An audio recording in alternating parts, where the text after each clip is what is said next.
Assalamualaikum Sobat Bismut, kembali lagi dengan kami di program Bincang Saum.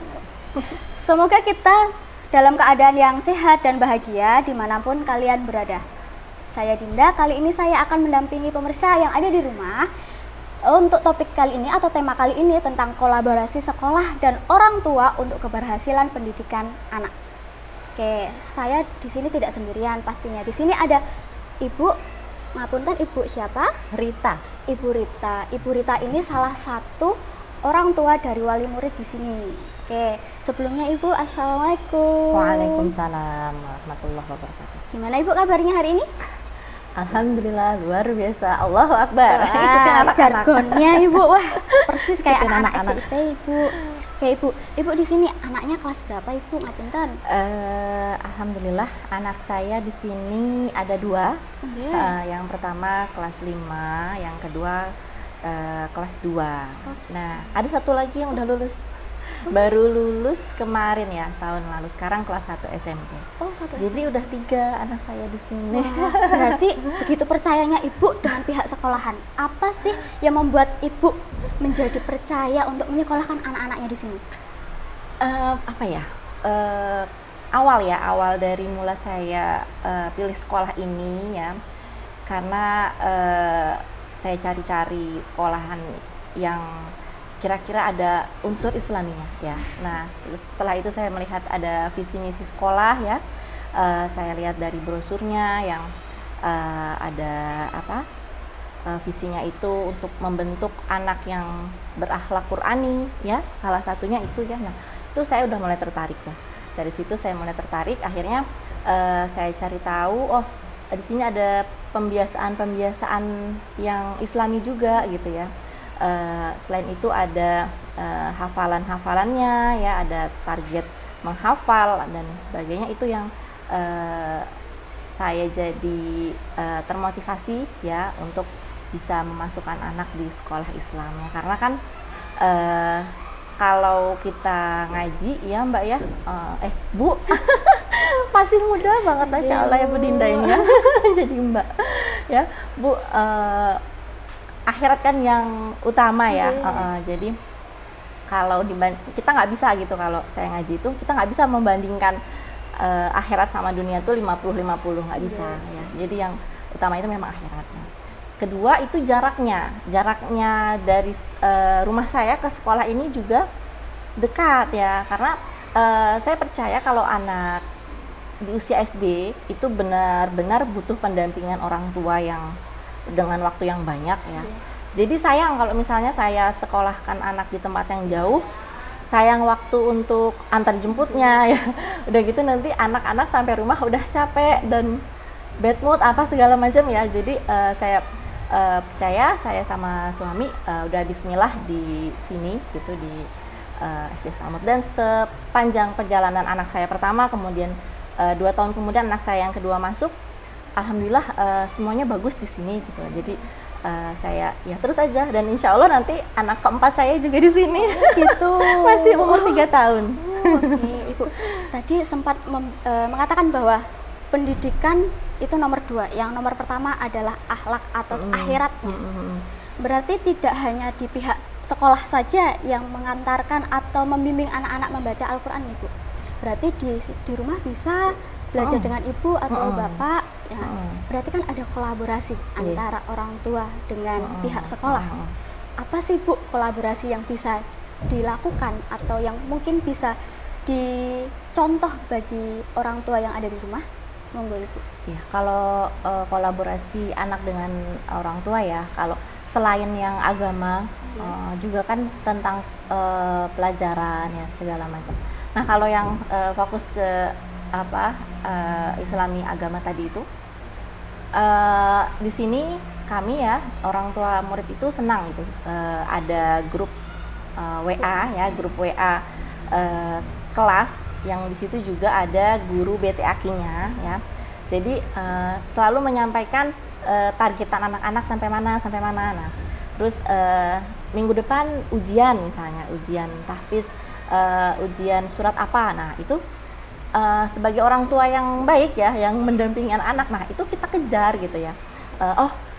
ternyata kamu besok itu apa namanya setoran surat Al-Balaghah misalnya. Nah, jadi kan di rumah kita juga ikut mendukung dengan bantu dia murojaah atau bantu dia misalnya belum hafal, kita bantu hafal. Atau misalnya anak saya yang waktu kelas 1 ya belum bisa baca Al-Quran, kan itu kan otomatis orang tuanya yang mentalkin ya, yang apa namanya, yang membacakan ayatnya. Nah itu kan kalau bukan orang tua ya siapa lagi. Jadi itu, nah alhamdulillah informasi dari sekolah itu sangat berguna ya bagi kami. Oh sampai sini itu juga kan demi prestasi anak-anak ya. Belum lagi yang lain-lain tentang ulangan apa itu kan juga disampaikan di grup WA. Jadi kadang kalau misalnya nggak disampaikan minggu depan ada ulangan ini, kadang kita ya udahlah tiap malam memang kalau saya itu nyuruh anak-anak belajar. Tapi kalau ada ulangan kan ada pendampingan ya, ada pendampingan tuh. Bab apa atau misalnya ada kisi-kisi dari sekolah apa. Nah, itu kan kita bantu gitu. Jadi sangat baik gitu ya komunikasi antara sekolah, antara guru dengan orang tua. Alhamdulillah sejauh ini. Begitu ya, Bu. Iya, Bu. Selanjutnya kan kita tidak jarang menemui anak-anak ya, Bu ya, bermain HP atau gadget. Bahkan kalau di rumah ada yang memberikan laptop, itu jadi anak-anak kurang fokus akan belajar. Seringkali orang tua itu menganggap itu ya udah maklum sekali-sekali saja. Tetapi kan ketika nanti dibawa ke sekolahan ada bahasa-bahasa atau perilaku yang tidak baik atau tidak seharusnya dimunculkan oleh anak. Bagaimana kolaborasi antara ibu dengan kepala sekolah atau pihak sekolah lainnya seperti guru kelas, guru PTAK untuk mengontrol karakter anak. Itu Ibu. Nah ini ya, ini berat ya Mbak. Iya Bu ya, ini berat ya. Memang di zaman sekarang itu kita nggak bisa lepas dari gadget ya, dari HP atau laptop anak-anak juga. Tapi saya itu sangat mengapresiasi sekali ya peraturan dari kepala sekolah dari awal anak-anak saya di sini. Beliau mengatakan sejak dulu waktu bermain gadget minta tolong gitu orang tua untuk hanya Sabtu Minggu saja seperti itu ya. Nah itu sesuai dengan peraturan di rumah kami ya. Jadi memang kami itu membolehkan anak-anak memegang HP ya. Itu hanya Sabtu Minggu, itu pun dikasih jam. Jadi sekalian belajar jam ya. Anak saya yang kelas 2 itu dari kelas 1 tuh udah akhirnya mau nggak mau belajar jam ya. 1 jam misalnya. Kamu mulai dari jam berapa misalnya? Jam 7:15 berarti selesainya. Jadi mau nggak mau belajar juga dia jam. Nah jadi kami sepakat gitu ya dengan sekolah. Terus kemarin juga yang kelas 2 contohnya, anak saya di kelas 2 itu guru kelasnya ya itu kalau misalnya kalian itu cuma beliau memberi peraturan gini ke anak-anak, kalau kalian itu megang HP cuma hari Minggu aja, itu nanti ibu kasih bintang gitu. Jadi ada stiker ditempel di kelas. Nah jadi ada peraturan-peraturan itu yang kalau misalnya dilaksanakan oleh anak itu stikernya semakin banyak gitu. Nah itu saya juga senang itu, alhamdulillah mengapresiasi sekali guru kelas. Nah ketika anak saya dibolehkan bermain hanya Sabtu dan Minggu, ketika Sabtu waktunya bermain HP dia nggak mau. Nanti aku nggak dapat bintang gitu. Nanti aku nggak dapat bintang, aku bintangnya udah kalah sama si ini gitu. Jadi masya Allah ya alhamdulillah gitu. Kalau memang kadang kata-kata guru itu kadang lebih didengar ya daripada orang tua. Tapi ya kita ya sama-sama lah gitu ya supaya gimana anak kita bisa maju, bisa jadi anak yang solehah gitu lah, sama-sama bareng-bareng sama guru. Berarti kan untuk peraturan di rumah dengan di sekolahan berarti ada kolaborasi antara guru dan orang tua setiap murid tersendiri. Kalau kayak gitu Ibu, tidak semua orang tua mau memberikan peraturan. Mungkin dari Ibu bisa ada saran bagi orang tua yang ada di rumah, bagaimana cara memberikan saran atau peraturan tapi tidak mengekang anaknya atau tidak memberitahu kalau itu tuh larangan loh. Bisa Ibu? Iya, kadang dilema juga saat orang tua yang bekerja ya, orang tua yang full bekerja tidak bisa mendampingi anak-anak di rumah, jadi baru ketemu anak misalnya malam hari ya, otomatis anak-anak di rumah pulang sekolah pegang HP ya, langsung seperti itu. Mungkin bisa pelan-pelan ya dikasih tahu sama anak-anak kita sebenarnya kalau saya pernah ikut parenting gitu ya, siapa bosnya gitu. Nah sebenarnya dari orang tua itu bisa membuat peraturan itu ya untuk bagaimana anak itu bijak menggunakan gadget. Dan walaupun tidak bisa sepenuhnya misalnya mempercayakan misalnya aku cuma 1 jam aja kok sehari misalnya ya, tapi kita nggak tahu apa yang dilihat ya. Nah itu jadi kita sebagai orang tua itu wajib mengecek apabila anak kita udah punya handphone sendiri, itu wajib mengecek riwayat-riwayat apa aja tuh yang udah ditonton anak-anak ya, atau misalnya dia punya grup WA atau medsos, itu kita pantau, kita cek ya, dan kita ingatkan kalau ada yang melenceng ya, atau ada yang kurang baik, itu kita ingatkan gitu. Jadi jangan sampai kita tuh berlepas tangan ya, ya udah nih HP gitu ya, terserah mau apa gitu, yang penting kamu nonton yang baik-baik. Tapi kan kita nggak tahu yang baik-baik itu menurut anak-anak tuh yang mana, kita nggak bisa ini ya. Jadi kalau anak-anak itu sebenarnya belum bisa ya, mereka itu seumur mereka itu belum bisa membedakan yang, maksudnya gini, bisa membedakan yang baik dan benar, tapi ada yang perlu orang tua yang harus luruskan gitu ya, nggak bisa kita lepas aja. Jadi memang harus ada pemantauan di gadget juga. Selain itu kita juga harus sering-sering bertanya sama anak-anak ya, pulang sekolah ada apa di sekolah gitu kan, ada apa di sekolah, di teman-temannya seperti apa, ada kejadian apa, itu kita harus aktif. Misalnya kita full bekerja di luar, itu luangkan waktu ya minimal 30 menit aja, atau sebelum tidur ya. Nah sebelum tidur itu kita temenin gitu ya, kita ngobrol, jangan ada gadget di antara kita gitu loh. Makanya kita juga ya sebagai orang tua itu juga dilihat sama anak, jangan sampai kita itu sering megang handphone tapi kita ngelarang-larang anak megang handphone gitu.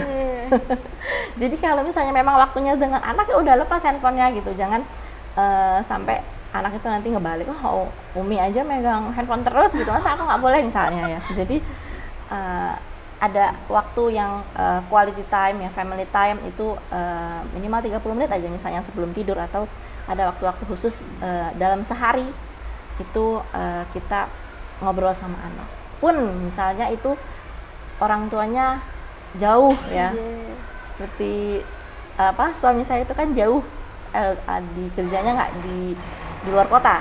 Jadi setiap hari itu tetap telepon, itu wajib ya. Nanya anak satu-satu tuh wajib, seperti itu. Jadi benar-benar harus dipantau anak-anak. Itu berarti bonding antara anak dengan orang tua. Begitu juga bonding anak siswa dengan guru. Itu memang benar-benar harus terjalin sempurna ya Ibu.